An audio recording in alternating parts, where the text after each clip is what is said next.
Six in the house. 6 million people in the house.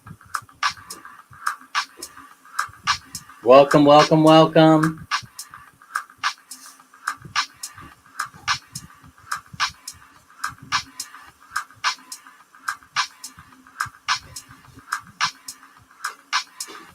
Oi, we are live.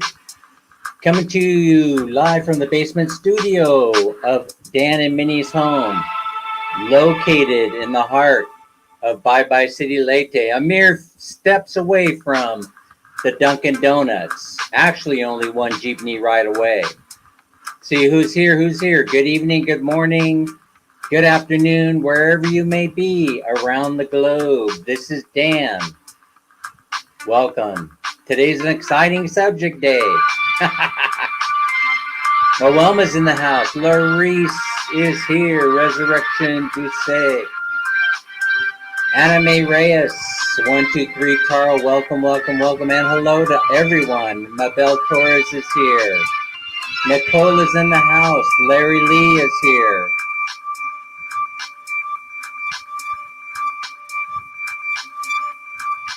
Grab your favorite libation. It's going to be Mr. Froggy's Wild Ride. 13 million people in the house. All the Moelmas are here.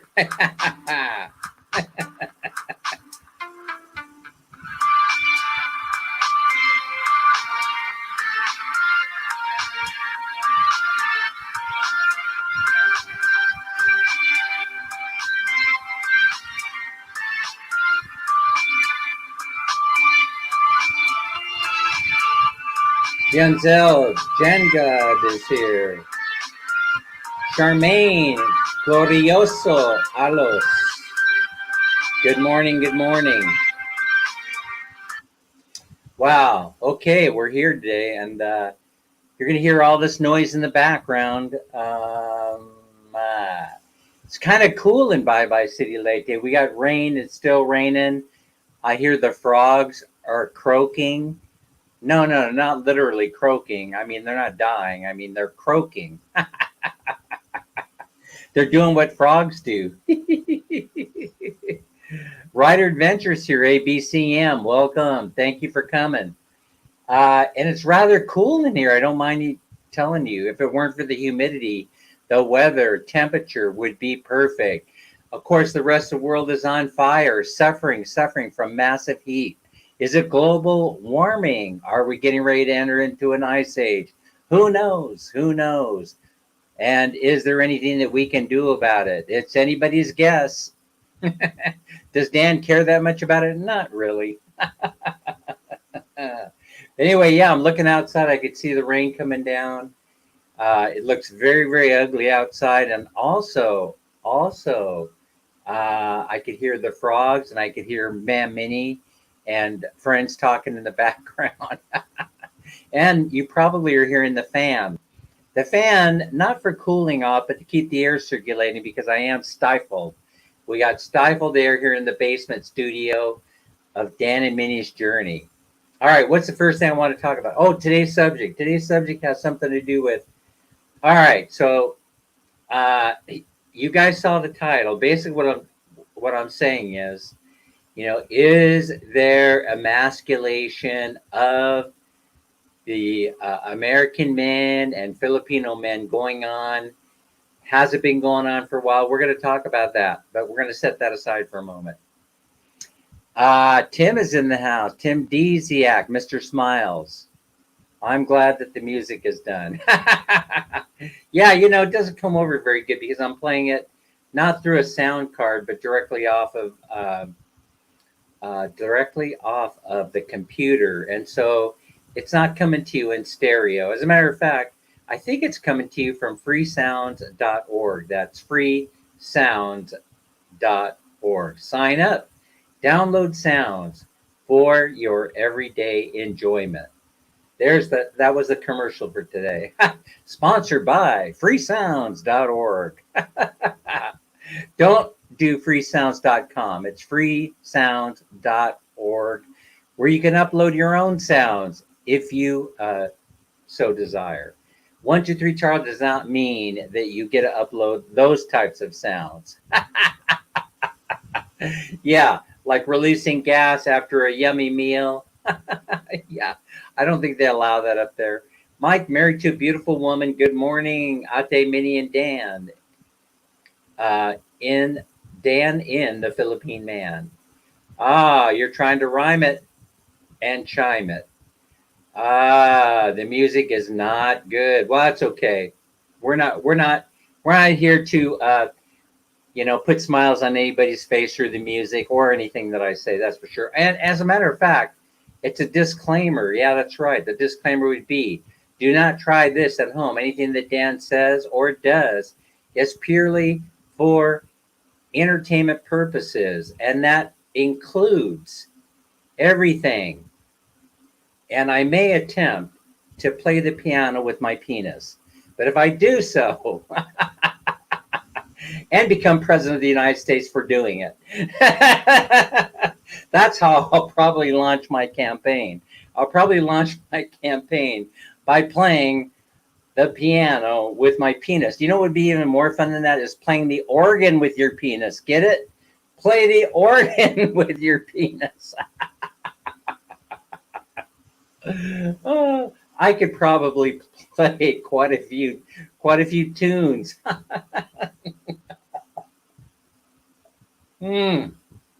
Mildred is here. Mildred, welcome. Larice is in the house. Yes, indeed. Okay, so so we're gonna set that aside for a moment. Because what I really want to start off talking about, I always have something else.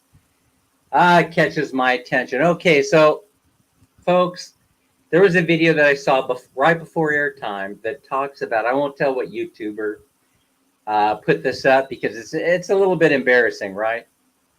But when you tell people that there's a certain way that you have to talk and present ideas and opinions in the Philippines because the culture is a little bit different, it would be best if you accompany that with some examples of what you're talking about, because I have no idea what you're talking about, right? No, of course not. You would not go up to a Filipino that you didn't know and dictate to them what you thought they should or should not be doing, even if you witnessed something that was a little bit out of the ordinary for American culture. Like, say, I think one of my first trips here, right, I was amazed that men tend to do this. Women don't do this. Men do this. Men tend to do this because of our equipment. Where I was coming down the streets of Ermita in Manila near Robinson's Place Mall. And there was this Filipino man. He was an older gentleman, I would say about my age. I would say he was in his 60s. Oh, you're already 123 Tarl's cracking me up. Oh my God. Yeah, I know. Listen, Trump is the deal killer in this election cycle to get somebody that we know and love, some people love anyway, elected to the presidency. So if you kind of like look at American politics as being a play, like somebody is writing a script, then everything makes sense. The whole thing makes sense, and I don't worry about it. I just enjoy watching the movie. Mike, that's kind of the way I see it. Trump is he's like a cartoon character as well as Biden and the rest. And that's why, quite frankly, I borrowed the idea of becoming a cartoon character from them, and so that's why I wear this hat. So, yes, it is. Yeah, it sure is bad. All right, so I did start talking about how hot it is, especially in places that have never experienced heat like this before. And we're talking about, they don't know anything about air conditioning in Europe, for crying out loud. They barely know about it in Los Angeles. That has historically had, yes, it's hysterical, but they have historically had a Mediterranean climate. And so all these different places around the globe that are burning up right now, they have no experience with it. So we know what to do when it starts getting hot. If you're from Sacramento, we just jump We just jump inside the shower to cool off and make sure we drink plenty of water. And then we go to the mall. Uh, by the way, there was a guy who I really enjoyed who did a video. If you put in the search engine into YouTube, Puente Hills Mall, then you will find the place that Dan used to hang out with. Uh, I used to hang out in that mall with my gangster friends. I would say it opened somewhere around 1975. I was just getting out of high school, starting to go to college, I believe, and the mall was a place that people they sought refuge from the heat. So if you go and you put in there Puente means bridge, Puente, Puente Hills Mall, City of Industry, California, and he's going to talk about how it's become a ghost town because nobody goes to the mall. But that could never ever happen here in Southeast Asia. Tarl, it's a good thing you rode your mobility scooter here. Yes, can't get a DUI. Well, that isn't true. That isn't true in America because if you're driving while drunk, you're driving while drunk, and it doesn't matter what you're driving. You drive a bike, a trike, a jeepney, a taxi. Doesn't matter if you're drunk, you're going to get that DUI test. But they don't have any place to put you. If you're in America, Taro, they don't have any place to put you. So, it may or may not happen. They pretty much just ignore drunk drivers these days and people violating simple things like simple law and order stuff like running stop signs and things like that. Because they don't want to discover anything. The cops really don't want to discover anything, even if it has to do with public safety, the very reason why they are there. And that's true. So go ahead, anyway, to wrap that thought up. If you want to see a glimpse of Dan's youth, then you'll go to Puente Hills Mall YouTube. I don't know what the name of the YouTube channel is, but it was done very, very well. It's a guy from Santa Monica that travels all over the place. And the reason why he was there at Puente Hills Mall is because Back to the Future was filmed there. And so as a kid, we must be the same age or close to it because they filmed a couple of scenes. That was the Pine something mall, right? They filmed a few scenes in the parking lot of the Puente Hills Mall. And he was feeling a bit nostalgic. He was feeling a little bit nostalgic and wanted to revisit the mall before they did some facelift over there. Apparently, they're trying to revive it by doing some kind of silly outdoor market. It will never work in Southern California, but it most certainly would work in Southeast Asia. But Southeast Asia, the Philippines doesn't need the help because when it gets hot, most people in the Philippines, they don't have air conditioning, so they head for the mall. And while you're there, you buy something. You usually will buy something. It may not be something expensive, but something to drink, something to eat, a snack. And that is what keeps the malls going strong in Southeast Asia. Mike is saying in Canada, if you drive a mobility scooter drunk, you could still be charged with DUI. Yeah, that's what I was saying to Taro. They don't discriminate just because you're a crippled old man. Disabled old man. I want to be PC here. I don't want to get banned from YouTube. Just because you're a decrepit old man and Tarl riding a mobility scooter, they have pulled over people for being for riding in golf carts. Just because they were doing 9 holes and they threw back a couple of 40 ouncers and they decided that they were going to go home. Home was only 1 block away from the club, back to their house, and they've been pulled over by the Po. Sir Luke is here. Hi, Sir Luke. Welcome, welcome, welcome. Jalen is here. They've been pulled over and arrested for DUI for enjoying their life, which I am a fan of enjoying your life, and driving their golf cart back to the house. Their own personal golf cart, by the way, which are allowed in a lot of subdivisions, especially when you're rich and famous and you have a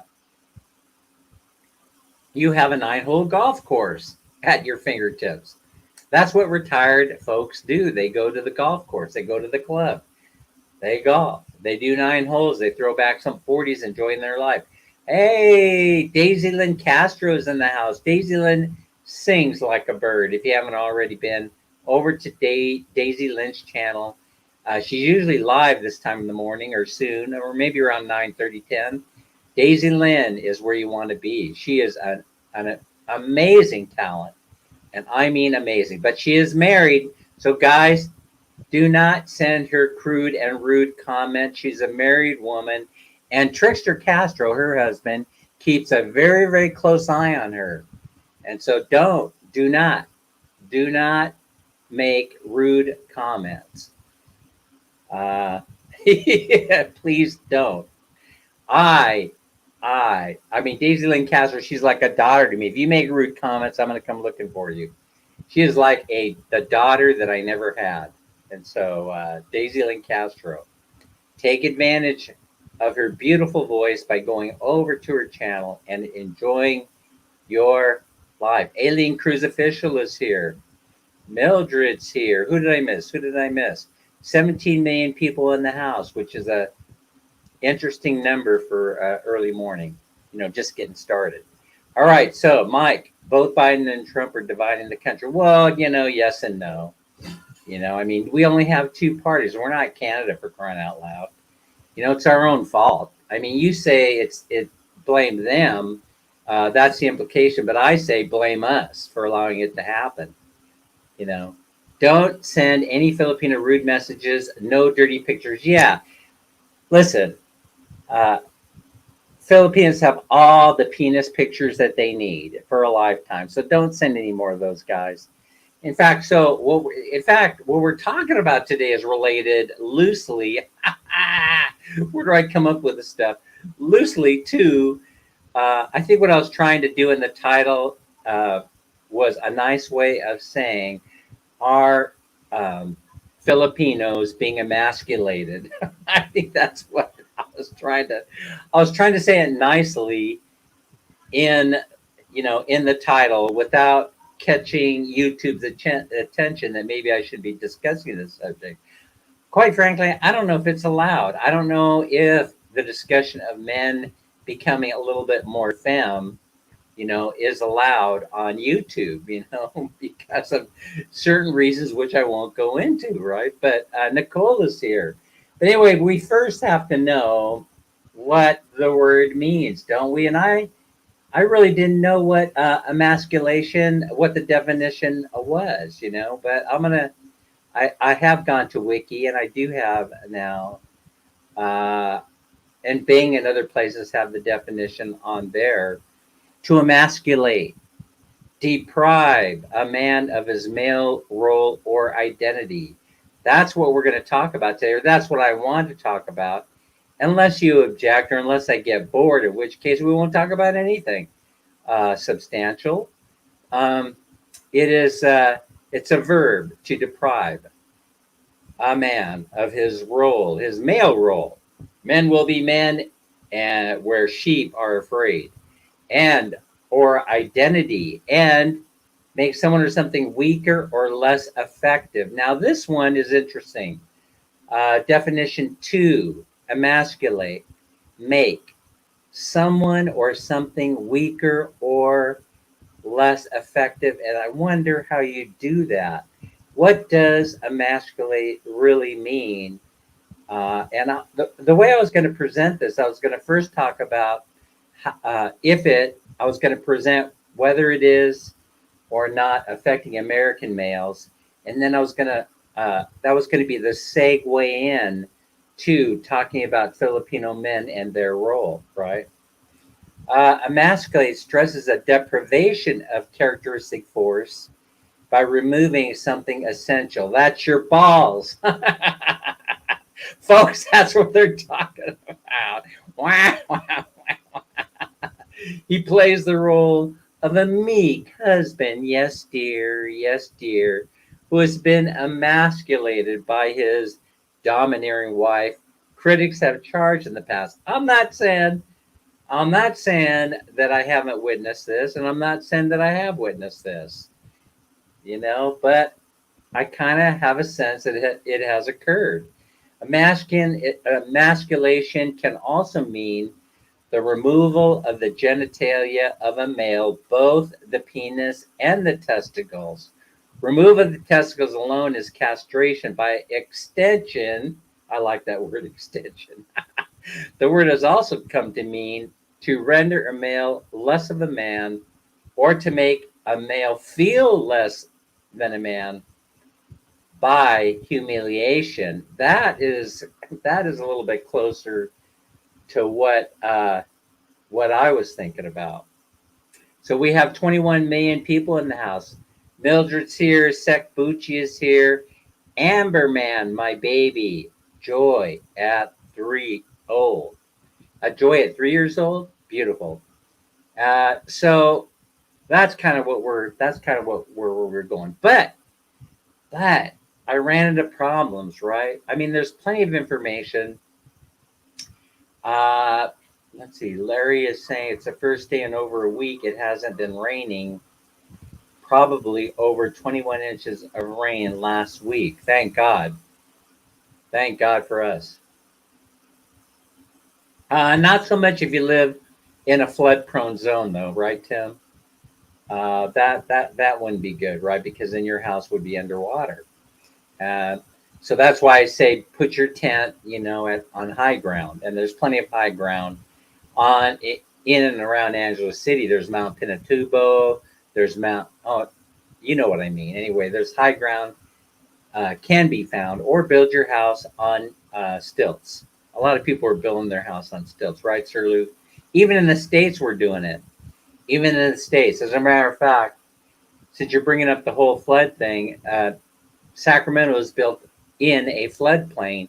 It's at the convergence of two rivers, the American and the Sacramento River, and it forms this vast alluvial plain for which agriculture was the way that they made money there.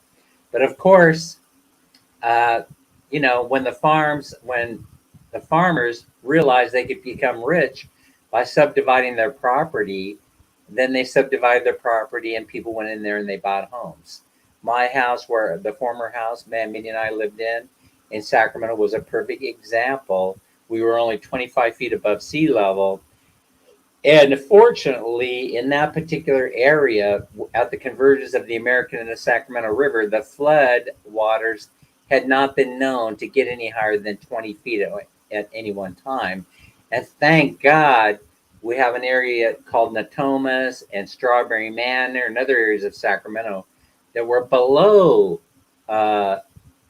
sea level. And so water naturally will settle in the lowest point nearby there, which means that it would go there first, giving us plenty of time to be rescued by the KCRA Channel 3 helicopter. Listen, if you don't know what I'm talking about, it's okay. It's okay if you don't know what I'm talking about. You can do all the research. I don't have to, explain it here.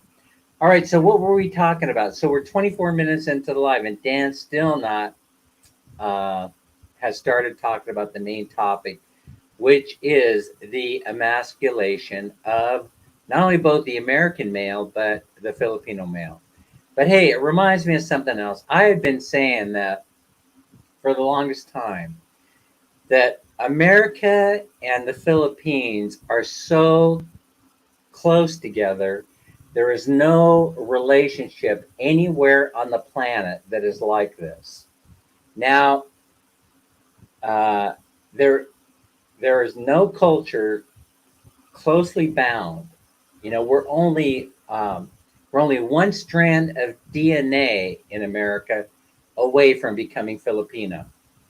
And in order for you to know that, you would have to know your history. And so I'm not going to give you a history lesson, but you go and find out. We're only one strand of DNA away from being Filipino.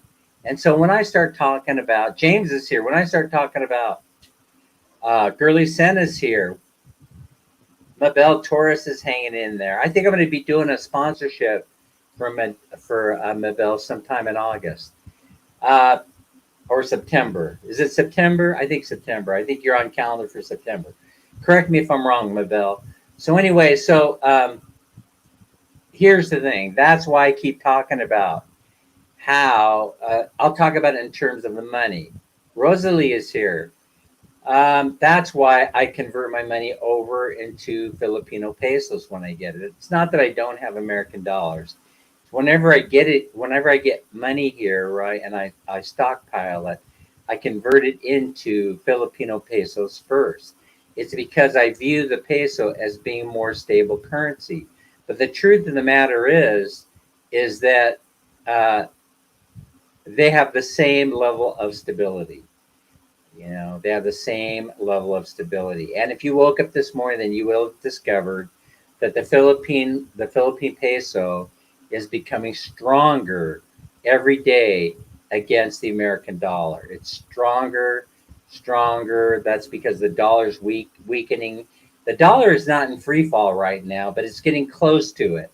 It's not in free fall, and I doubt that it will be in free fall because what's going on right now is they're doing everything in their power in order to hold up the dollar by all kinds of sorts of different ways by spewing out um, false news stories about how great the economy is, and so but people are smarter than that these days. They're not so easily manipulated. You know, they're not so. Oh, let's see. I don't agree with this statement. Okay, you don't have to agree. But anyway, that's why you see whatever happens in the United States in terms of the economy. It goes this, that, this, that, this, that, this, that. Mike. Listen, I appreciate that you disagree, but you have to look at the Chinese migration, and the Chinese migration into the United States. It gets complicated. It's a whole semester in college, about Chinese migration and the whole Filipino connection. But anyway, listen, DNA is the way to go to look, right? DNA would be the way to validate what I'm saying. Okay, but anyway, I speak tongue in cheek mostly about everything. Everything I talk about is mostly tongue in cheek. I'm converting my dollar into gold and silver. Yeah, I wouldn't do gold because I believe in silver, but I don't not so much in gold, right? And the reason why is because when you do gold, right, I have to go with Warren Buffett. It's pretty to look at, but it doesn't do anything. It is very pretty to look at, and you can really get gold fever. I mean, you could buy your gold, and you could sit there and look at it and look at it and look at it, but it still won't. It doesn't do anything. But silver is industrial; it's needed for industry, you see. And so, until we come up with something else that's a better conductor than silver, and it could happen. Could happen. They come up with a metal that conducts electricity.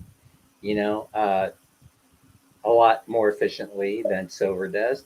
But silver is needed for industrial applications as well, and so we tend to save and convert our money into silver.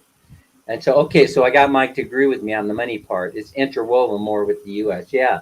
And so while I have more faith in the Philippine peso than I do the American dollar, it has nothing to do with nothing. In other words, just because Dan says, "Oh, that's my own personal," but I have the whole thing is I have a more American dollars at the moment than I do Philippine pesos. So what does that say? In other words, you can only convert money so fast. You can only do it. You have to do it incrementally over long periods of time, right? Now there could come a day where they devalue the peso, but I doubt it. Remember how the peso reacts to the American dollar? There was a period of time in history where they didn't allow it to float against the American dollar. And I don't know exactly when the years were because I don't know. I don't recall the years because I'm an old man. But they actually froze and did not allow the peso to float against the dollar. It probably wasn't until the International Monetary Fund came to them and say, "Hey, you guys over in the Philippines, listen to us." You know how they can throw their weight around. Yeah. Oh, by the way, I found the lumpia shirt. Yeah. This is how I roll. This is how I'm rolling today. So anyway, but it takes a long time to convert money over to a different currency. And I'm not doing that. I'm not converting all my money over to Filipino pesos, but I just happen to live here. I just happen at the moment to be spending more time here than I am in the US. Of course, if I'm living in the US, you need American dollars to live there, right? So anyway, by the way, that reminds me, we will be returning back to the US in October, probably around the first of the month because that's when it's the cheapest to fly, probably between the first. And then we're going to come back real fast. I'm just going in there, picking up all those expired credit cards, picking up some cash, picking up, speaking of dollars, we'll be picking up some cash, visiting my mom and my son and some other Minnie's daughter, our daughter, and then we'll be headed back to the Philippines right away. Dan converting his money to Lumpia. There's nothing wrong with that. Lumpia has always, if you're in the States, Lumpia has always been a great rate of exchange among Filipinos. You know, you have a party, they don't want to spend all their time making lumpia. So, you know, Ma'am Minnie, that's how she started her whole Western existence was came to the States. I would go to work. I got lumpia for sale. I would get inundated with orders for lumpia so much that I could not keep up. You know, but albeit she did, she was not charging them enough in my opinion. Mike is saying in Western Canada, the native people, they have found Filipino DNA because Filipino people used to trade all over the world from Egypt to Canada. That's true. And the United States. Ah, hello, Moist Cake. Okay, so Crystal's adventure is here. All right, so now what are we talking about in emasculation? Well, I wanted to talk about that. It gets a little bit, it's a little bit of a sticky wicket.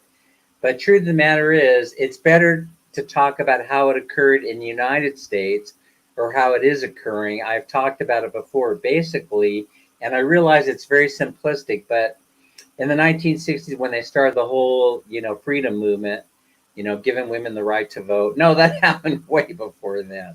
It was a big mistake in U.S. history. No, I'm just joking. American women, don't throw things at me.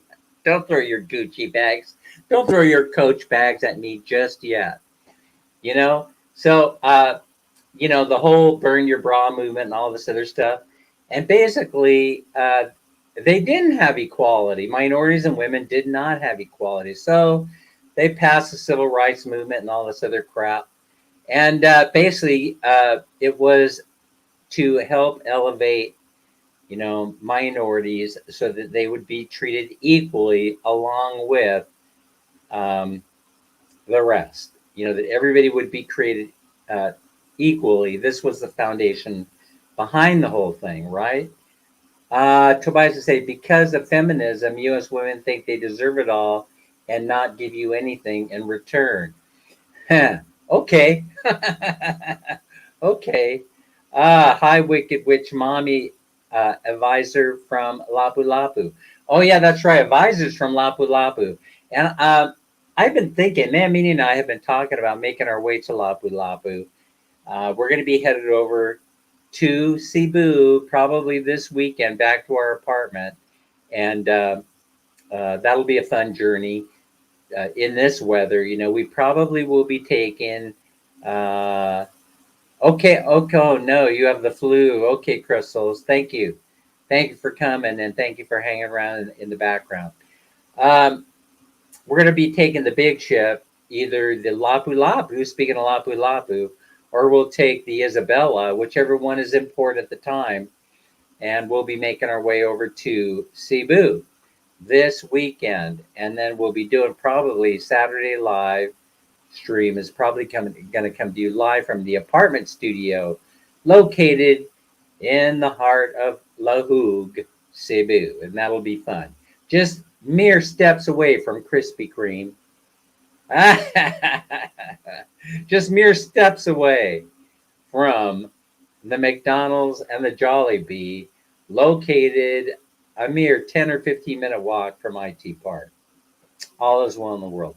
By the way, you know, in my usual fashion, I'm all over the place. But if you watched if you watch the Cebu video that uh, what's his name did, the guy that was just in Dumageddon, Larry, help me out. Who did Paul just interview?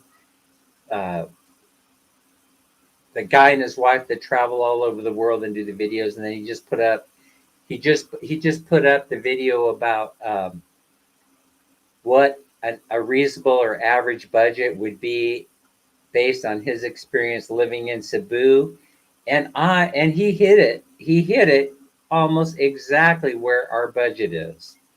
So I'm confident if you go in and you watch our budget video, can two live in Cebu for $1,000 a month less, then he validates that. He validates that by putting up that video. What's it called? Something Awake, Filipino Awake, or Philippines Awake, or I can't remember what the name of his channel is.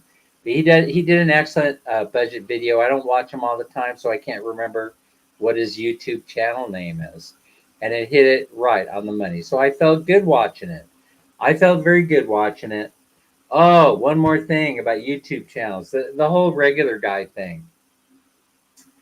Let's see. Advisor said she's not lucky because you're so mean, Kuya Mike. She's not blessed. What? I missed that whole thing. Princess Sarah's here. All right. What was I going to talk about? Oh, regular guy and the Tim K thing. All right. Listen, I'm losing interest in, I'm going to admit to you, right? Sometimes you have to reserve judgment, and I didn't. I leaped by saying how great regular guy was, how great regular guy was up to this point. All right, up to this point. Then all of a sudden, you could see things start to happen, on his channel. It's not that he goes from making fun of Philly Willie and different things like that over to what he's doing now, traveling through from Manila all the way down to Southern Leyte, and now he's over in Mindanao. It's not that, right? It's that his deficiencies are starting to show, like it does for most of us. The limitations start to show. And so once that starts to happen, and I start seeing the true personality, then I start getting a little bit concerned that maybe he isn't the kind of guy that I thought he was, and his channel is not the type of channel for me. And so now Tobias is saying, regular guy said sorry to the big man. He didn't ditch him. It was a misunderstanding. Yes, that's the story. Tobias, that's the story. But you need to question everything. You need to question everything. And he reveals kind of in this most recent video that first he says in the prior one that he did not deliberately do it, that he'd been trying to communicate with Tim K through the email. And then all of a sudden he says that he doesn't like traveling with anybody because he doesn't want to have to accommodate them. All right, so now the whole thing starts, the brain starts sparking, it starts going crazy. I start thinking about how, wait a minute, it's starting to look like Tim's argument or Tim's critique was a little bit more closer to the truth than regular guys. So go in there and be fair to me in my opinion. Go in there and watch it, and then tell me if you come to the same conclusion that Dan had on the regular guy. Okay, now, so I observed, I mentioned to you that I'd been observing from afar the regular guy. I had tried to approach him many times to be fair, So who's leaving? Who's leaving now? Right. Regular guy said sorry. Okay, yeah, I'm sorry too. I'm sorry too. Dan, gotta leave now. Can't hear you with the music playing. Okay. Wait, what? You mean the music is playing right now? What do you guys mean? The music is still playing? Because I thought I shut the music off. Someone give me a clue. Is the music still playing in the background? He didn't want to loan money to the Great One. No, no. Listen, I don't think it has anything to do with that. I simply think that it has to do with, I think it simply has to do with the fact that he didn't want to, that they weren't getting along. That their personalities didn't gel. And so I think that, yeah. Let's see. What did Tobias said? Let's see. Uh, yeah, the regular guy said he would loan Tim the money with interest. Yeah, but he was joking, obviously. I would not lend anyone money. Yeah, the whole thing was most likely a joke. Okay, no, sir, Dan. There's no music playing. All right. All right. So basically, there's more to the story. And I lean on, when you're evaluating, when you're critically evaluating what people are saying, and you're looking for tells, then I lean on believing that it happened the way that Tim K says more than it happened the way that regular guy says. But it doesn't matter. That isn't why. That is not the reason why I would not continue watching regular guy. Right? I have a sense. I have a sense that regular guy is going to crash and burn. I have a sense that this is part of his personality defect. And so I'm just laying it out there. This is my own personal opinion. It means nothing to anybody, but he has a personality issue, and that is starting to show up in his YouTube channel. And the more I see it, okay, take care, Mike. Thanks for coming for 42 minutes and 59 seconds. I appreciate it. So I'll make a note of it. Mike was here 43 minutes and take care, Mike. So no. It's you can see that there's a personality issue, and he alluded to it, or he told us straight up what it was in the beginning when he first started his channel, right? And so now it's starting to come through a little bit more. It's starting to come through a little bit more, and so as you discover more about him, you're going to either hang with him and like him, or it's going to turn you off and you're going to run away from him. And so Tobias is saying, yes, I agree, Dan. He's not playing with a full deck of cards. Something like that. Listen, I don't down the disabled. People will say that I'm twisted myself. So no, it has something to do with that. I think you are on the right track, Tobias, and because of that, so I observed him for several days because Mamini and I were in Angeles City at the same time. I tried to get an audience with him, but it was difficult because he was constantly surrounded by people buying him beers. And there was the homeless guy incident and all that other stuff, right? If you go back to his live chat, when he was fooling around with the girls, with the girls on the street, during his live chat. Zammy's here. Zammy Zam. You will see my comment. I don't know if there's live chat replay active on that or not, but you'll see my comment, where I say, hey, I'm right above you right now in the hotel, and I'm coming downstairs. I'm going to say hello. By the time I got downstairs, he says, well, when you're, I'll wave as I'm passing by and saying hi. He said, well, give me a fist pump. So if you go down there, you're going to see Mamini and I passing by, or you should, right? You should see us passing by. I could not get near him because the old homeless guy, the expat, who he later made comments about was homeless or whatever, how's he able to survive, was standing there blocking us.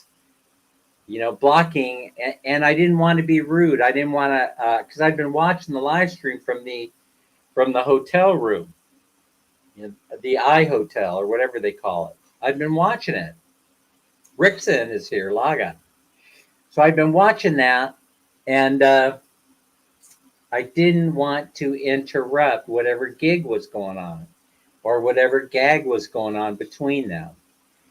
So we went by and we went over to Envy. Right later, though, we catch up with them. Mammy and I we just got done eating breakfast at Margarita Station on Fields Avenue. We were coming down Fields, and we had just passed by, heading towards Watkins Street. So we were headed back to the hotel room, and he was coming towards us. And then I said, "Hey, I really enjoyed what you're putting out. Nice to meet you." We shook hands.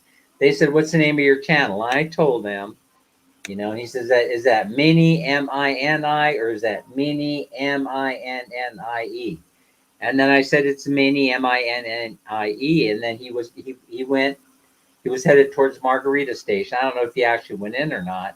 And then we went back to our hotel room. Okay, through these minimal, and I mean absolutely brief interactions, I was able to get a sense of what was going on here, right? And all I could say is, I never saw the man turn down a beer. That's all I'm saying. The whole time we were there, people, and I would have too, I would have offered him an alcoholic beverage. I've never seen him turn one down. I'm not saying anything other than that journal observation. And then the rest of the time, I noticed him. He was by himself, and he wanted to be by himself. He was hugging a pillar. He was hugging a pillar, and he was hanging on to it for dear life at the Philly Willie Sports Bar. So that position that he was in, where he was doing the live stream, he was trying to conceal himself a little bit, and understandably so, because so many people were going up to him, wanting to say hi and wanting to get his attention. And also, he may or may not have wanted the girls to know, the girls that hang out in front of Phillies there, that he was filming them. You notice that a couple of them had some interesting reactions. They didn't want to be filmed. They were hiding themselves from the camera once they realized that the camera was rolling. And so there's some things going on there, and I'm not sure exactly what they are. I don't know if he overdoes it a little bit on the Pilsner or not. I'm not sure, but it's okay even if he does. The thing is, I was able to see inside a little bit, inside of who he is a little bit. And then now, if you start watching the latest video, it's starting to come out a little bit more. It's starting to come out, make its way out a little bit more. And so, all I could say from being in the business for a while, for 20 some years, is people, they tend to, they tend to compensate for whatever issue they have in a multitude of different ways. And one of those ways is staying away from people, staying away from the interaction. And so when he said, I mean, it's a telltale sign when he said, I mean, he admitted it. The thing is, I respect the guy because he admitted that he doesn't want to be beholden to someone else, and have to compensate for differences in his accommodate, I should say, accommodate another traveler. But the truth of the matter is that the way that I see it, and after listening to him and listening to Tim Kay, is that he doesn't want to be around any people. Are you getting what I'm saying? All right, he's a loner kind of guy. And the bottom line is that he doesn't really want to be, he's not a social butterfly. He's an introvert the way that I initially thought. And I presented it here in one of my live streams. I said, the man is displaying a little bit, and mostly that's true for most of us. I get very uncomfortable when strangers approach me. I act kind of weird, and I think that's something that comes with the territory. It's something that's very common amongst the people that I've met so far who are YouTube superstars. Basically, there's a common thread. You know, I don't think that Tim K is an introvert, but he also said in his video that he is. He said he's a tiny bit uncomfortable around large groups of people. So there you go. There, in there somewhere lies the answer. But uh, the videos have changed um, to the point where I'm talking about regular guy. Tim K is always going to be Tim K, the big guy. But they've changed so much that I'm less interested in watching his channel than I've ever been before. And I really like the guy. I really like the guy. I don't know what to say except I don't know what to say except the truth. You know, as I really like the guy. All right, so now let's get back to the subject at hand. I'm not going to spend a lot of time on this. I love the spotlight all the time. Put me on a stage and I'm shining. Beautiful. And a lot of people are like that also. You know, so I think that's neat. But the more as time goes on, Tobias, I will say that I'm becoming more and more comfortable when strangers approach me. You know, I put a smile on my face. Actually, so being in the Philippines, it's a good idea. This is why that one video that was shown by someone who gets a lot of views, although I think his channel is also going to crash and burn. It's foundational stuff. You know, every dog has their day, so to speak. But if you go in, no, it wasn't. It wasn't. I said that, but it was not a reference to old dog, new tricks. If you go into the guy that does the daily, yes, it's part of PTSD. Yeah, yeah, that's right. It can be. Did you notice I just did this, Tim, when I saw your comment? All right, so that's a tell. Folks, pay attention to people when you're talking to them, right? Or they're talking to you. Scratching the nose or scratching the face and doing stuff like that um, usually signals that a person is as uncomfortable talking about that particular subject, right? They're sending you a tell saying that they're a tiny bit uncomfortable, right? So that's my own opinion on it. Don't try this at home. Don't experiment with your neighbors over this. But okay, so here's what I found that was interesting about the latest video that somebody did. I think it came out 10 or 12 hours ago, so it's today, where he says that you have to be careful. You have to know something about Filipino culture.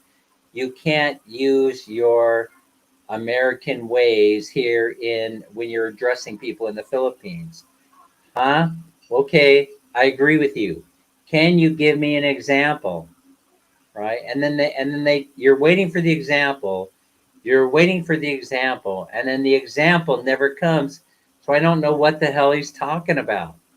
I have no idea what this man is talking about because he didn't give me an example. But I will give you an example because I get into trouble on occasion, but because you can't have I mean you can. You have to know the limitations of your personality type, right? And so I've learned my limitations. But when you come to the Philippines, learn to do one thing: walk around with a smile on your face. And even if you don't do it in your own house, as soon as you step out that door and you greet the first person, whether they say hi to you or not, my recommendation to you is have a smile on your face before you approach them, which I've gotten used to doing, right? When I leave this house, that is. Smile and say good morning or good afternoon or good evening. And that goes a long, long way, you know, in getting along with Filipinos. It goes an awful long way. And if you see something going on and you where you would like you have a get off my lawn moment, keep it to yourself in the Philippines. There are no moments like that I can think of where it's justified in the Philippines. Get off your lawn. Not especially because you depend so much on your neighbors, you know, for help in the Philippines and for getting along. Tim, give me an example. Okay, positivity is key. Tobias, extreme accident or trauma. Oh, yeah. But I didn't have any extreme accident or trauma. No priest molested me as a small child. But that doesn't mean that it may not have happened to him. But anyway, they already explained their situations in YouTube channel in their own channel. As far as I could tell, both Regular Guy and Tim have been they've gone overboard in being transparent, as well as myself, telling you where the deficiencies lie. Because it doesn't matter, because once you're in the public domain, somebody's gonna reveal it. People have threatened me on YouTube before, not in this chat. They've said, Dan, if you don't reveal the fact as to the real reason why you were in the Philippines 20 some years ago, I'm going to go on your YouTube channel and reveal it. And my reasons for being here were the same as any other single, healthy American male. So I said to him, okay, party on, reveal whatever it is that you want to reveal. Tim is saying, yeah, I already said that. Good morning, Abby. How are you, Abby? Good to see you. So nice of you to be here. I really, truly appreciate it. Yeah. And so they revealed it already. Any near-death experience can cause PTSD. That's for sure. Sure it can. Sure it can. When someone's firing upon you, with armor-piercing bullets, yeah, that could... hell, you could have a whole spiritual event occur over that, and it'll stay with you for quite a while. I don't know if that's a good example or not. So, Larice, Abby, everybody's hanging in there with me. Randall from Florida is here. Randall, I've never found Asian women attractive. Oh, that's too bad, Randall. You're missing out on a load of fun. You're probably one of those Russian women people.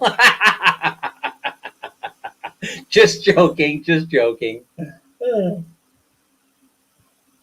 So anyway, to each his own. I don't hate, I celebrate. I try not to hate. Let's see. So anyway, I've been starting I have started talking about it, actually. I've started talking about how, this civil rights movement and this occurrence caused a lot of changes, a lot of cultural events to take place in America. And things tend to go in America. Here's what I've noticed. I don't know if this occurs around the world like this, right? But here's what we tend to do. We tend to go to the extreme side of things in order to correct an issue, a deficiency, if you will, right? We go to the extreme. So we start passing laws that favor minorities and women. We start passing laws that put people in jail for, 3 strikes law in the case of California.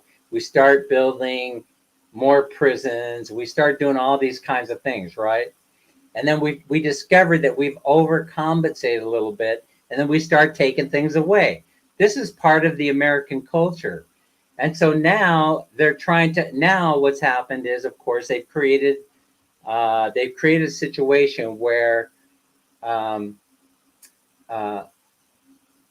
American women are more educated and taking the jobs that men used to do. And a lot of this has to do with a lot of jobs that men used to do going away. Right. And so the roles have changed. And so you see men declaring that, oh, well, it's okay to be a stay-at-home dad. Raising children is one of the most important things that a man can do. Instead of him grunting and rolling out the door, early in the morning because he's got to go pound nails for a living. And the traditional role of the woman in American households was to, keep the home fires burning, know where the children are, make sure they get off to school, make their lunch, and make sure that, make sure that dinner's ready and on the table when Mr. Man comes home. But truth be told, in fairness to women, all this stuff is going away. They're going. We made the transition. Let's see. Randall's saying there's an agenda happening, agenda that has been in the works for over 70 years. Yeah, and like I say, the world is a stage, and it's by design. And so the reason why I say it's by design, because once big business realized they didn't have to pay women the same amount of money that they were paying men, then they started hiring women for executive positions. And so the laws favored them. They still favor them, except the Supreme Court ruled recently that they don't have to take minorities into consideration when talking about, you know, college admittance or college enrollment. Okay, so be it.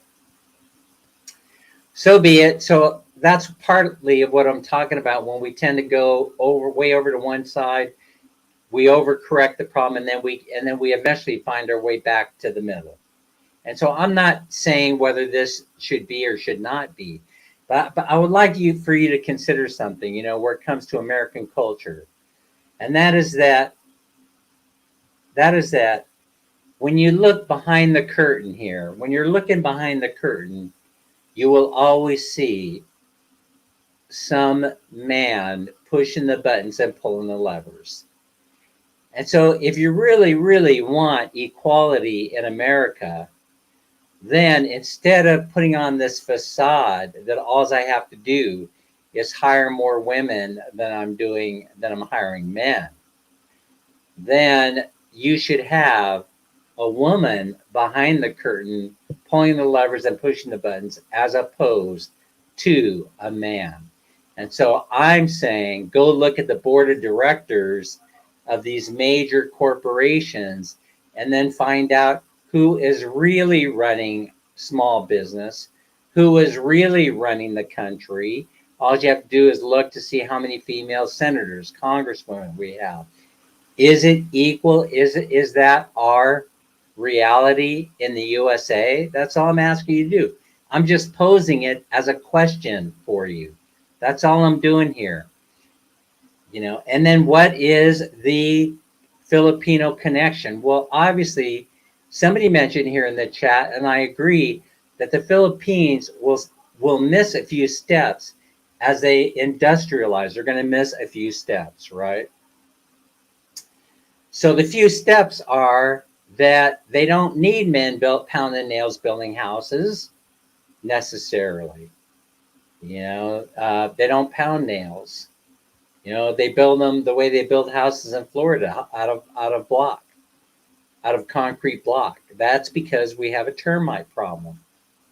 And so for right now, everything is fine. There's skilled labor that's needed, and mostly the skilled labor is occupied by men. But the majority of people going to trade schools and colleges are not male. They are female. And so they're the future executives and board members of corporations in the Philippines. And so men are already giving themselves a tiny bit of a bad name in the Philippines. Of course, we have the hardest working male population that I've ever seen anywhere in the few places that I've been. And that is the Filipino male, who gets up early in the morning and goes out to work a physical labor job.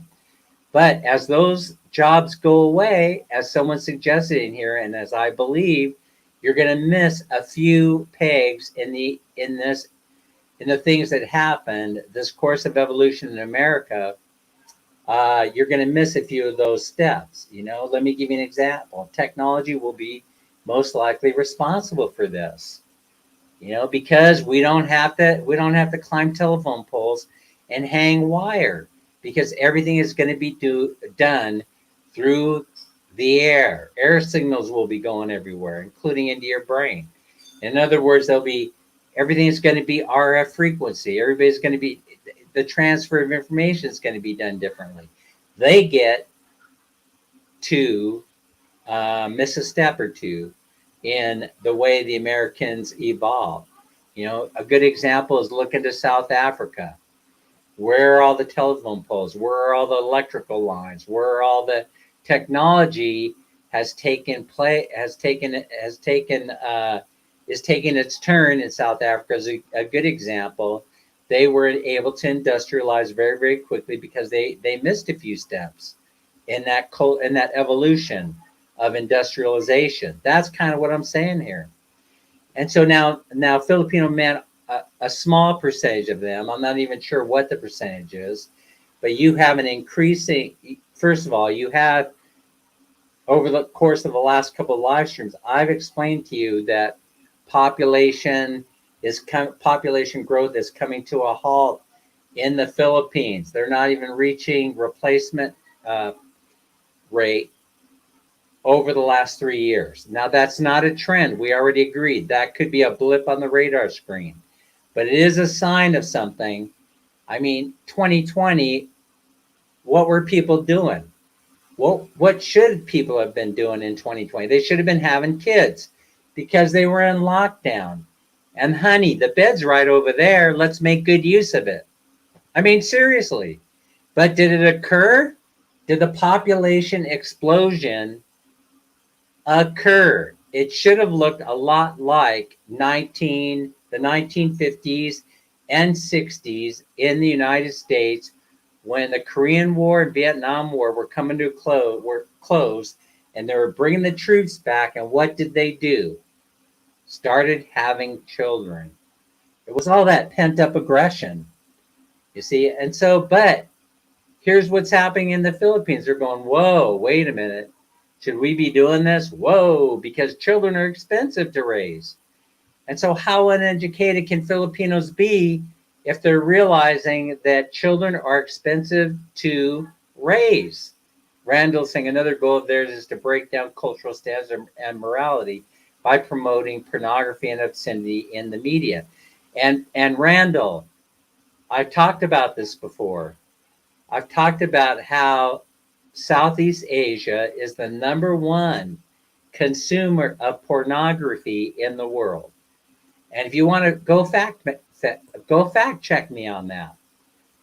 Just don't take my word for it. I've already told you, don't take the word of Dan to be undeniable truth.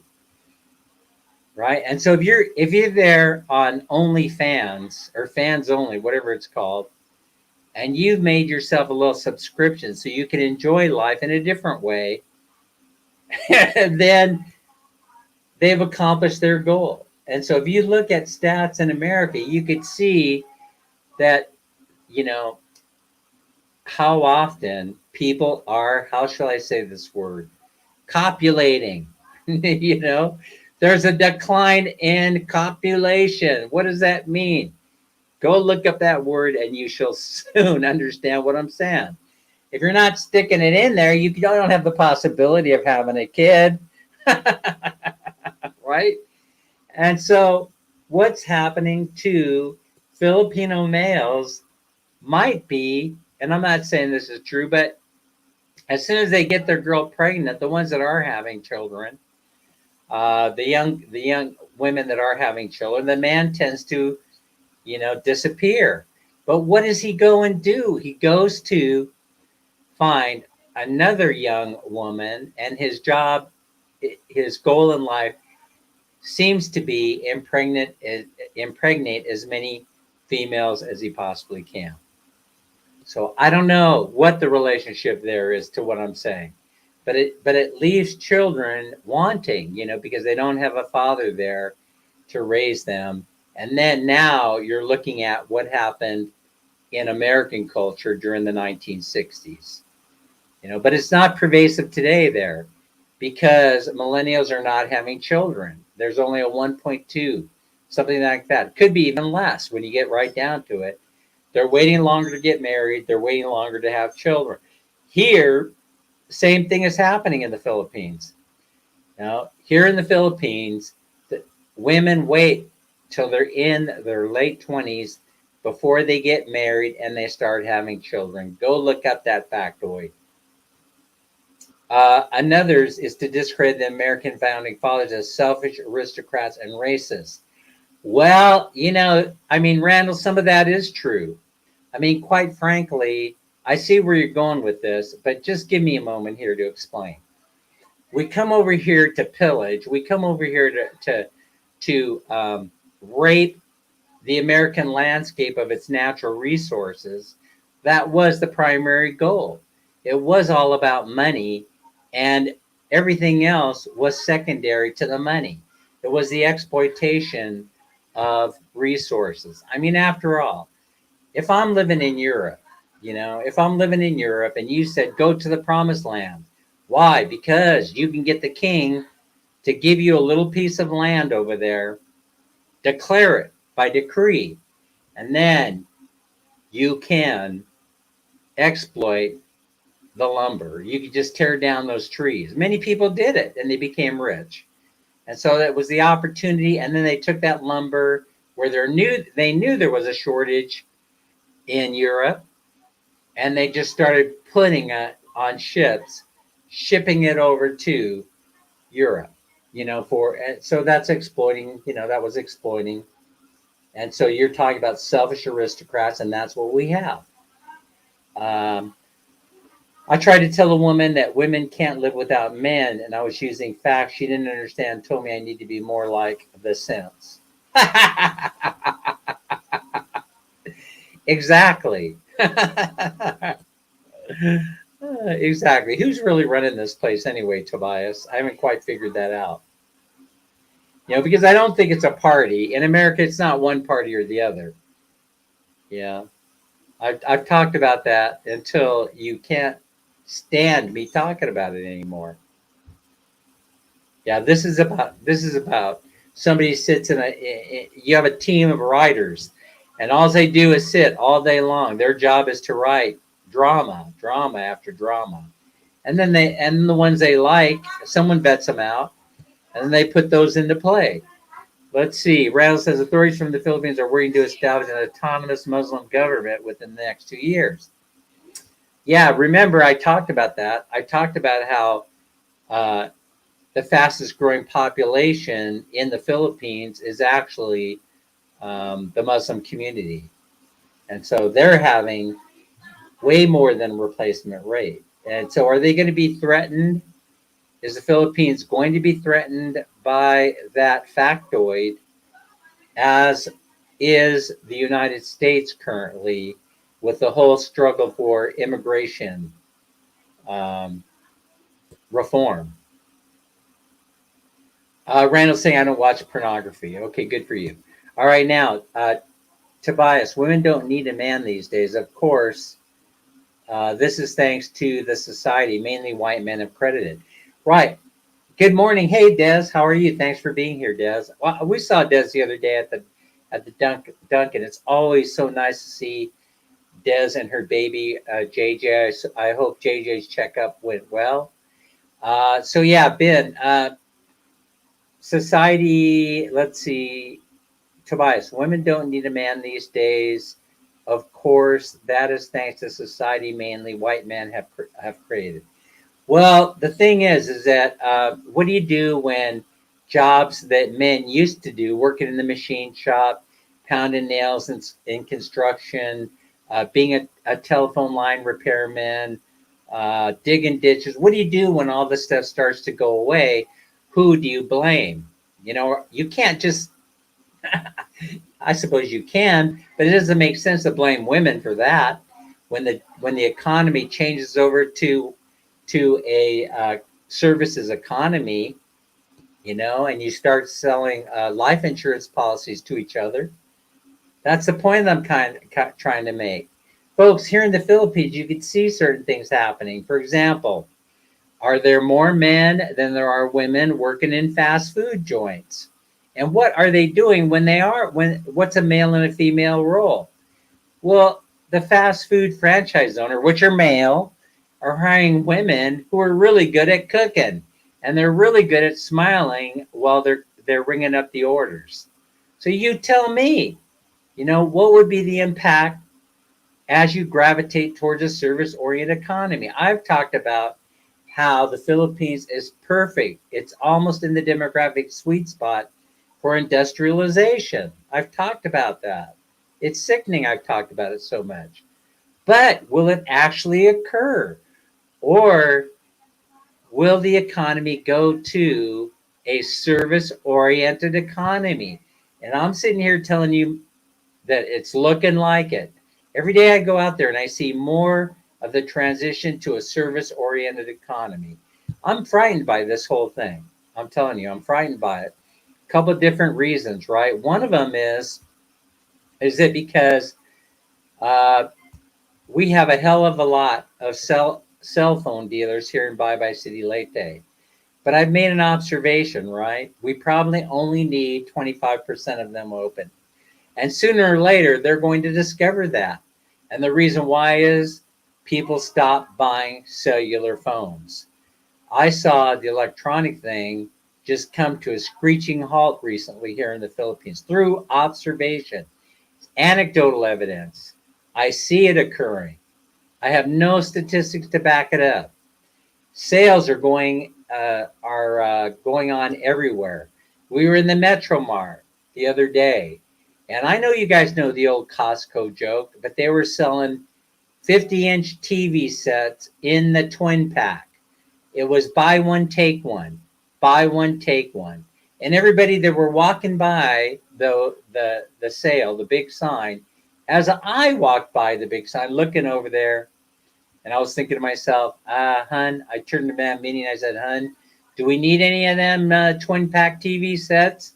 And she said, I think we got all the TVs that we need.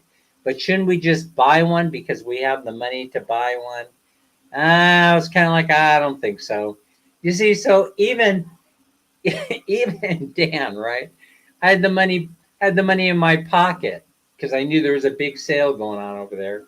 I said, let's go look over there because everybody's saying they have a buy one, take one, a TV twin pack. And should we go over there and buy a twin pack TV, 50 inchers, just because to support the local economy? And I could not bring myself to do it. I couldn't get the money out of my pocket.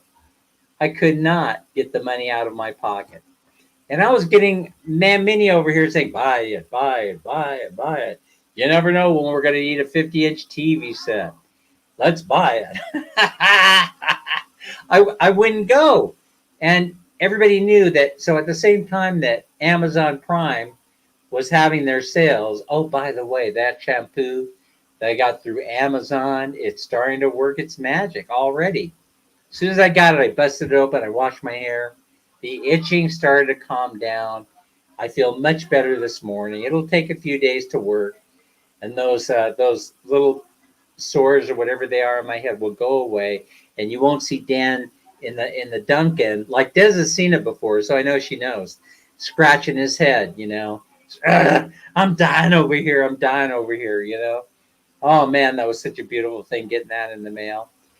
Discredit the family as an institution, or redefining, not necessarily discrediting it, although I see where you're coming from, Randall, but they're redefining what a family is, and encourage promiscuity and easy divorce, emphasize the need to raise children away from the negative influence of parents in another goal of this party. Man, and that last part, though, Randall, you hit a home run. Folks, you're going to see this. You're seeing this more and more in the Philippines. The liberalization of children. I believe that's partly what Randall from Florida is talking about. Beware. Beware. If you take nothing away from this live stream whatsoever, you better take this away. You better look at what Randall is saying and look around you and start thinking about how schools want to take control of your kids, how they already manipulate you in 100 different ways. And this is how this started. The liberalization of children is how this started in the United States. That we know better than a parent how to raise your child than you do. And so Randall is definitely making a point that I wholeheartedly agree with. And I could give you many, many different examples of how you need to be aware. If I were a parent, I'd be sitting in that classroom with your kid every single day. You sit there with your kid and let the teacher come up to you and ask you what the hell you're doing there. Do that. If you love your children, you will do that. So Brown saying I'm Cherokee. I'm well aware of what has happened. Yes. I have a friend who's Cherokee also. Yeah, Cherokee Nation, which they destroyed, no longer exists. So, where are we? All right. So now, in this whole discussion about emasculating males, taking away their, taking away their masculinity, but basically, may or not, don't do it to yourself. That's the whole thing. If you have any control over it whatsoever, don't allow it to be done to you. You still need to personify that. You still need to show your children that you have to lead by example. You go to work every day, you come home. You come home, you spend time with your family. You eat dinner together at the dinner table. You do all those things you need to do in order to show them what it's like to be a man. You have to exhibit it to them because it's important. So, but I ran into something, right? Well, I do watch a lot of TV, I'm afraid, Tim. That's one of my downfalls. I'm constantly in YouTube watching the live streams. We have an emergency thing coming in. Orange rainfall warning for Leyte. In southern Leyte, where Tim K is. And I wonder if this is going to affect the regular guy. All right, so listen, I could have gone traditionally and talked about this. But I'm not going to, because as I was looking stuff up, I came across this article. My apologies to you, because my main objective was to talk about the emasculated Pinoys. And then I apologize because I ran into this and I completely missed it. Right. But I'm not a fan of Dave Chappelle. And some of you know, just by the mention of his name, what I'm going to talk about. And I'm going to do it very quickly because I have bored you enough moving around, talking about all kinds of different things. I just want to thank the 19 million people that are in the house that hung in with me on my diatribe for today. But right or wrong, whether you believe in me or not, by the way, I'm not trying to convince you of anything. Remember what this channel is all about, right? It's about provoking thought. That's all we're trying to do here. And in doing that, it could get pretty heated, on my side of the ledger. In other words, you could say something that sparks something in me, and then I'll all of a sudden go off. But that's why you watch me. You watch me, and you can think about it later. Was Dan justified, in having that reaction towards what I said? But anyway, it's all good. Tobias said, Dan, you were so correct about the schools. That's another reason why I'm leaving the States. American men in the States need to stand strong. Men are leaving the States. You're absolutely right. And in bigger numbers than you think, which is why they're talking about curtailing the exodus.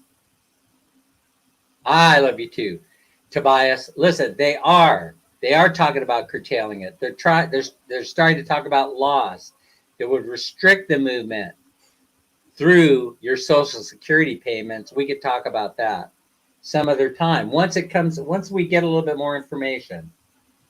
Okay, but this comes from, what year was this? 2018 this happened. Dave Chappelle. Now, in case you don't know it, he's a very successful, filthy rich comedian, right? African-American descent. And he's married to a Filipina. And so they're Pacquiao fans, right? Manny Pacquiao. Oh, by the way, someone asked me the other day, do I think Manny Pacquiao still has a chance of becoming president of the Philippines? And my answer is yes. And we could do that as a separate topic, but there are many, many reasons why. It's being scripted right now as we speak. You'll see movements in the party, and you're also going to see movements to get him elected as a senator and move him up the food chain. In other words, he needs polish. He needs a little bit more experience, and he needs polish. But do I think Manny Pacquiao is going to make it? Yes, I do. All right, so let's Dave Chappelle with his wife Elaine and daughter Sonal. His fill-in wife Elaine, Urfi from Brooklyn, New York. They live with their kids in their 65-acre farm in Yellow Springs, Ohio. Dave Chappelle and his family are big Pinoy boxing fans. He flew his kids to Macau in 2013 to see Pacquiao fight Brandon Rios. He once interrupted a Notito Donaire interview to have a photo with the Filipino publicist telling him that he is going to show it to his sons. No, he's talking about not publicist, Filipino. He's talking about Manny Pacquiao, so he could show it to his sons. So he gets off on this, right?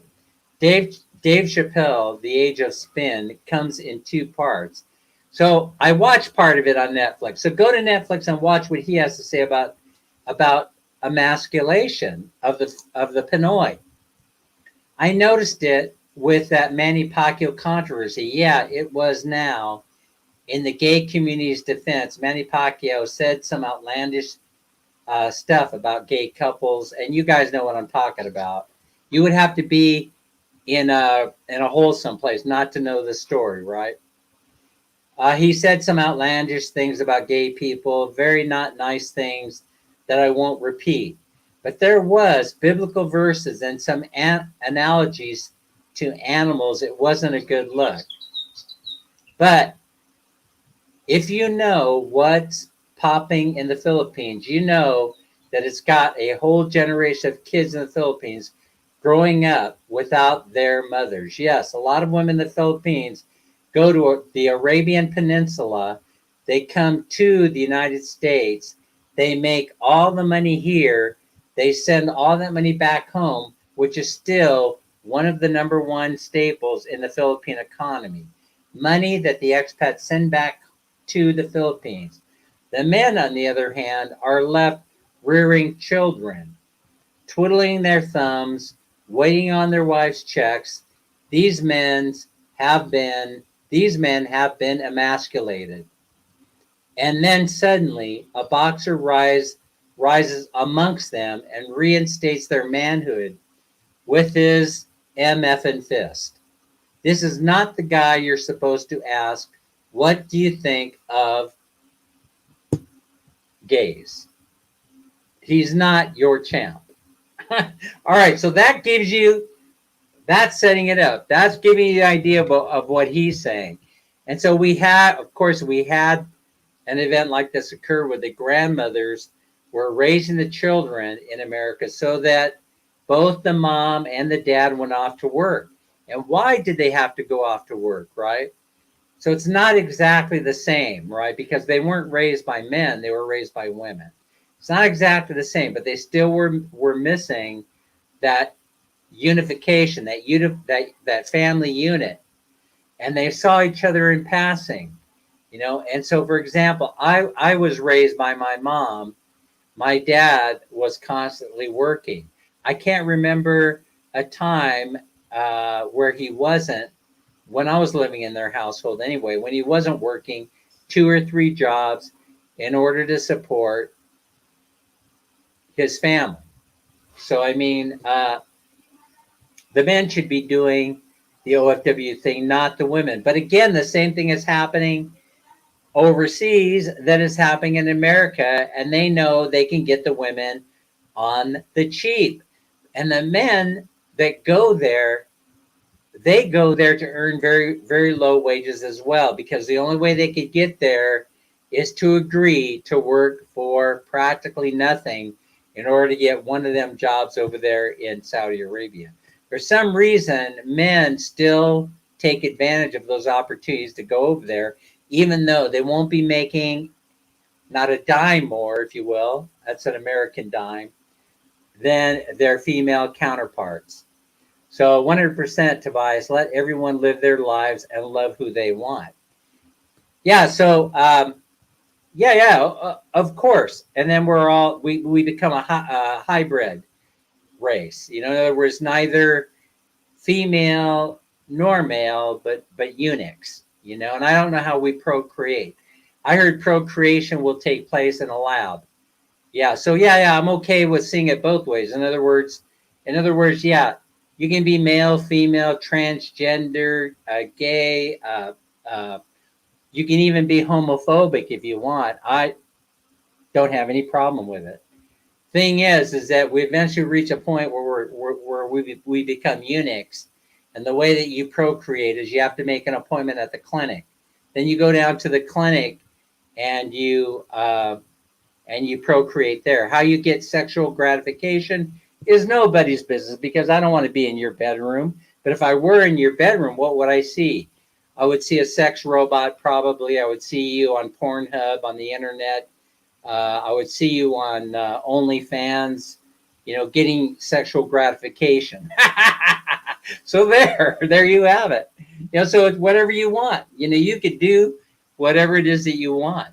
And so Larry says, my father was a breadwinner. My mother stayed home and raised his kids. That is until my father went on total disability and their roles were revised. But the thing is that whatever happened in your home situation was not detrimental. It did not affect you in the negative way at all, Larry, because you are a working man. You go to work every day. Okay, and so you may have been traumatized by the event, but you manned up and you pulled yourself up by the bootstraps and you went to work. You see, I'm fine with that. You're a working man, for crying out loud. You're not sitting at home. You're not on the dole. For crying out loud, the beautiful thing about America that very few people talk about is that even you could listen. The opportunities are still there, to make money. You won't make very much, but I mean, they're still there to make money. $15 an hour will get you by. You may have to work 4 or 5 jobs, but the whole idea is you can still work. And so you can work until the day you die if you so desire. And many, many people are talking about doing exactly that. And so the opportunity is there for you to work, and it did not affect whatever happened in your father's life, in terms of him setting the example for you when you were being raised, did not negatively impact you. It positively impacted you. Yes, honestly, I don't care what anyone does in the bedroom. I just don't want to be insultive. I don't want to celebrate what you do in your bedroom. Yeah, you can do whatever you want, Dodger Blue. I think that's the point. To what impact it has on, society, global population growth or decline that part of the chapter is yet to be written. And so nobody is saying here that all we're doing is discussing, anything in any manner in which you choose. In other words, no one's trying to advocate for one side or the other. I don't believe, right? But if I wanted to, I could, because it's my stinking channel, right? So I could say whatever I want, and you could tell whether people would like what I'm saying or not by how many people show up. Kippo Chrissy is here, an expat in Batayan, has been on the dole for years, faked a back disability, then defrauded the Social Security for disability, then defrauded HUD for Section 8 money for his own brother. Just shameful. Yeah, but, then there's the other side of it. They paid it, so what the hell? Nice work if you can get it. That's the other side of it, right? BRS mix. Yeah. Hello there, Brian. What's up, Dan the man? Brian Brian, are you still in Sacramento? Are you and James still living in Sacramento? Girly Senna, Kippo Chris. That's why I admire people like you that work. Yeah, well, um, I admire people that work too. Because my dad set a great example for me, even though I didn't know him the way that my younger brothers and sisters knew him. Because I know there's a disconnect, but I would never go to my brothers and sisters and say, and try and impose, what my perception of my father on them, as opposed to the perception that they have for him. You see, in other words, I wouldn't do it. The way that the perception's their reality. My perception of my father's my reality, you see. And so, but the bottom line is my dad set a good example for me. Many times it's been pointed out to me and by many different people that, hey, Dan, you didn't turn out too bad. I would say that it's a miraculous save in your case. Yeah. Oh no. Oh God, you are busting me up, Dodger Blue. You're killing me over here. How can I end the stream with stuff like this going on in here? Right? I cause it to happen. But anyway, I would like for you to your homework assignment for today, right? Is to go and watch the Netflix. Watch Dave Chappelle. I believe parts of it are now on YouTube. So if you search around and you don't have to go into Netflix. If you go and you watch Dave Chappelle, he's going to lay it out there for you, right? So he gives Manny Pacquiao way too much credit in my mind's eye. There's a YouTube channel called Whatever You Guys Need to It. It will shine the light for you. Dan's growing out the stash knife. Well, I trimmed it actually. I got the machine out and I trimmed it because it does get really bushy at times. Dan, too drunk for homework. Oh, by the way, and if you are going to become a drunk, wait until your later years in order to do it. At least, my suggestion is wait till you're at least age 55 or 60. The closer you get to retirement years, the better drunk you will be. And because I am living the dream, I'm telling you, as Brian and James knows about me, I did not drink very much as a young adult. I was very, very devoted to working. Hi, Dan. How are you? Yes, Kip. I know that guy. To top it off, he was found liable for over 60K for uh, indecent behavior with tenants, kids, and hiding and refusing to pay. Yeah, and you know what I have to say about that is that now we'll be held responsible for paying for it, for making him comfortable wherever he ends up. In a prison setting, in jail, or just being a regular outcast of society, will be responsible for making his life comfortable. So you see, so how bad was his plan? In other words, how bad did his whole life turn out? NEMC is here. I love when Chappelle and his crew beat the heck out of the guy who attacked him on stage. Oh yeah, that was fun. Dave Chappelle, he's he's such an interesting guy. Uh, I'm telling you, but I don't watch him very often. He kind of scares me a little bit. He puts ideas in my head, and that's what we're trying to do here. Yeah, so I was going to start this whole topic by talking about American emasculation. Then I was going to move over to the cultural connection with the Philippines and show you how uh, the U.S. influence is affecting the Philippines. But I think you guys already see it. I don't need to even talk about it. Dad did drink a 40 every now and again. Every now and again, Brian. Every now and again. But there was not alcohol inside the refrigerator 24/7. And now there is. Now there is. Take my word for it. It's much better to become an alcoholic later on in life. I don't believe I am one.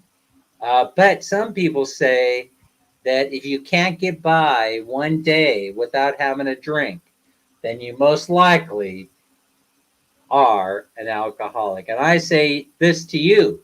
What's one emperador over ice? How could it possibly be bad for you?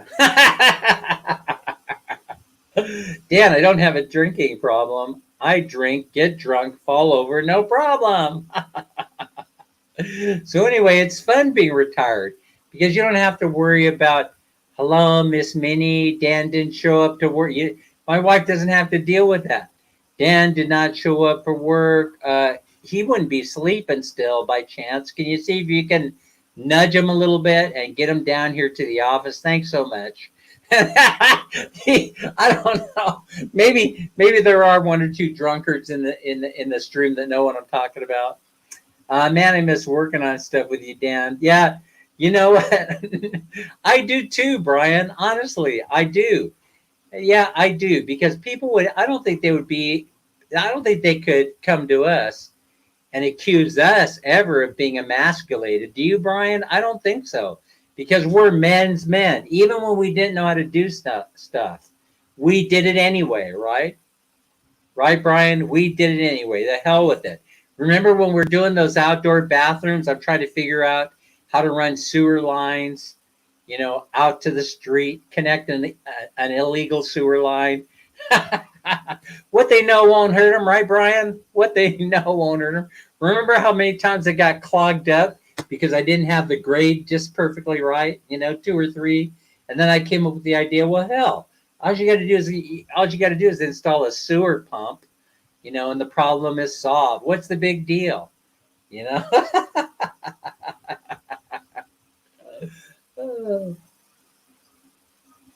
So, yeah. So the future is yet to be written on what the impact is. But, me being a peace and liberty kind of guy, I'd have to say resist at all costs. When someone knocks on your door and they want to tell you what to do or how to raise your children. I don't know, Dodger Blue, about the whole Pornhub thing and robotic sex or robotic toys for sexual gratification. I'm not sure how I feel about that whole thing, but when I try it out, I'll let you know. I'm not sure how that feels, but I'll try it and I'll let you know. I'll get right back to you. I don't know what type of impact that would have on society, but I guess we're going to find out, right? Because apparently most people these days, millennials anyway, people Brian's age, spend an awful lot of time doing stuff like that, no matter where they are around the world. But most often this occurs in America and Southeast Asian countries. Yeah, Dan worked for health department. Yeah, but I didn't do welfare. See, here's the whole thing. Welfare has a total and completely different meaning. And I know a lot of people like to criticize welfare, but I got to tell you, there ain't a whole bunch of families on welfare these days. Case counts are going down, down, down, down. They just are disappearing, because when families disappear, the need for welfare disappear. But I can tell you, I see it coming to the Philippines. And the reason why I see it coming to the Philippines is because they're posturing themselves as though they're going to introduce Western style welfare programs. I see it coming. They're doing it. And so that means that while they're setting everything up, they're preparing you in different ways, and then it will happen. Government will get in there, and they will start providing food, clean water, health care, and everything that you guys need. Universal income, all these things. I see them happening in the Philippines. Dan, only thing you need to know about plumbing is shit runs downhill and payday is Friday. That's so true, That's so true, Tarl. And thankfully, I knew that, except I still got the sewer clogged up. Yeah, because, where you connect to it, wasn't elevated high enough from where it was going, the main sewer line to the street, and there's nothing you could do about that. The only thing you could do about that is to figure out a way to flush it out on a weekly basis or put in a sewer pump line. And so, yeah, yes, yeah, okay. So Jesus basically never had sex with anyone. So we need to ban. We need to ban. Brian is saying Satan. We need to ban Satan. Satanic forms of sex is what Brian is saying. Satanic forms of sex need to be banned. Missionary style only. Yeah, missionary style only. Okay, for you missionaries out there, I know that you would enjoy me saying that. Oh, you're not down with that. You're not down with that either. Too much of a traditionalist. Okay, all right. Not me. I don't watch porn. Haven't for years. Well, I can't say the same. Yeah, unfortunately, I can't make the same declaration, Brian. So let's see. Okay. All right, guys. So listen, there are 29 people. I think that we jumped up. We jumped up in count because you guys want a drawing for money, and I wasn't prepared to do it today because I don't have any money in my Gcash. So if we do a drawing today, then you will have to give me some consideration to make my way down to the 7-Eleven to load my Gcash account so that we could do a drawing. So if you're willing to give me that consideration, then I'm willing to draw today. Let me go find the list. I have the list here on my phone. I have the list here on my phone. Give me a moment. Talk amongst yourselves while I do this.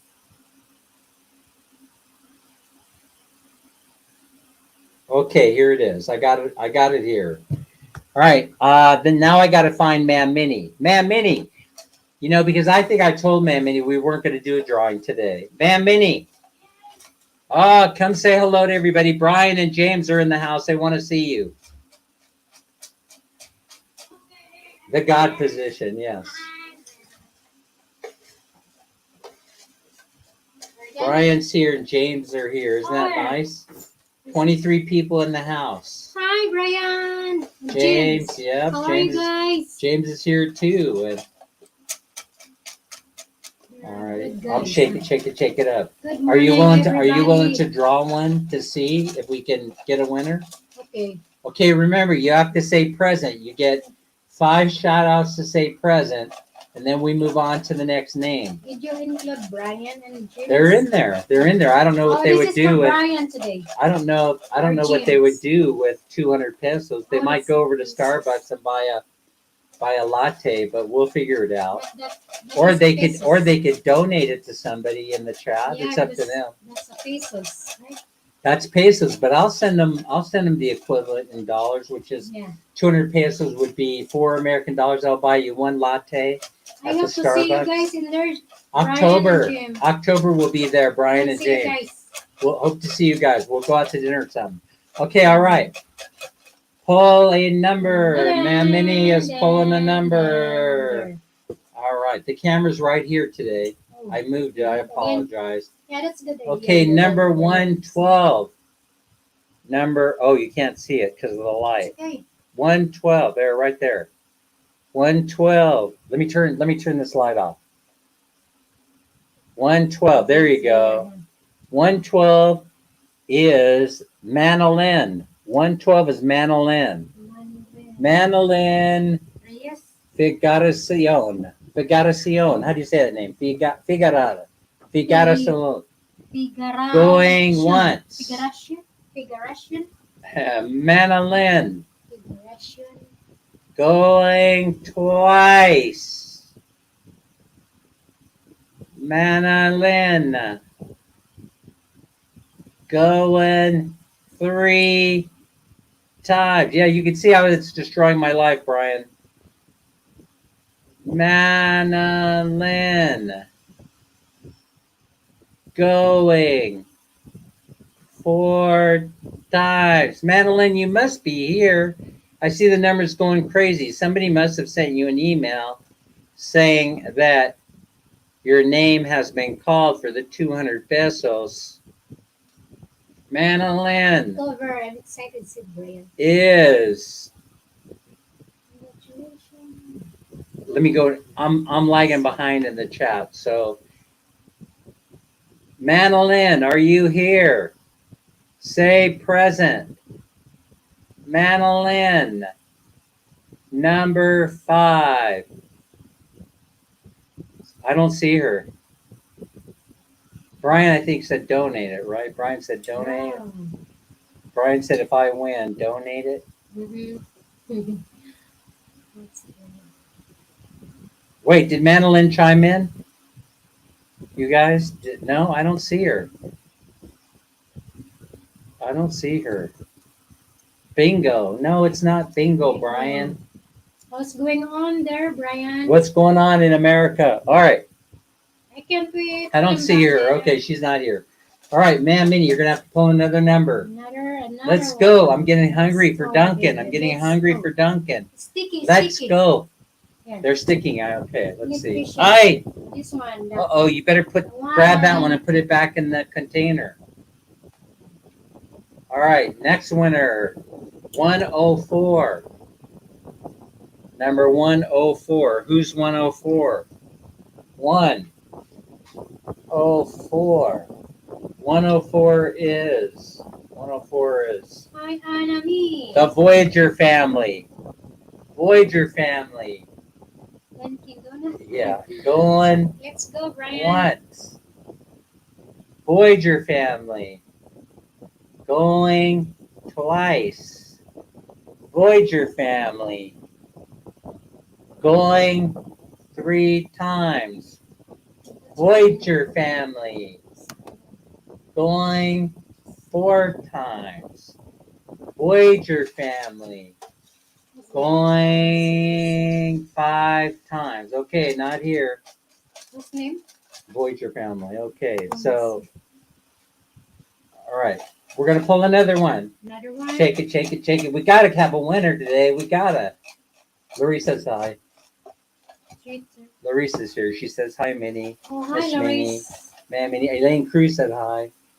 Hello, everybody. I couldn't see. My eyes is like turning blurry. Okay, so now we have another one. She pulled another one. A winner is, we're in the hundreds, guys. 101 is Smash. Smash was here. Wasn't Smash here? Smash. Kristen. Smash. 104. Smash. Going once. Smash. 101. Going twice. Smash. 101. Going 3 times. Smash. 101. Going 4 times. Smash is the winner. I can't believe it. We have a winner and it is Smash. Brian says, be safe climbing them coconut trees, Minnie. Oh, by the way. I'm gonna climb someday. Daniel is gonna. Yeah, we're gonna do a video. Smash is the winner. Smash. Make sure you send me an instant message, or if somebody has Smash's Gmail, not Gmail. I always say that Gcash account. Smash, send it to me in the Facebook Messenger. Somebody help Smash out. You're welcome, Smash. Congratulations. 200 pesos will be coming to you. It's going to happen later this morning, probably by noontime, because I got to get down. Got to get more coffee in me. Got to get a Bavarian cream donut. Oh, Smash is Jalen. I keep forgetting that. I have Jalen's. Yeah, Jalen, you win again. Oh my gosh, you must be the luckiest person on the planet. How many times have you won? Jalen is the winner today. Jalen is Smash. Okay.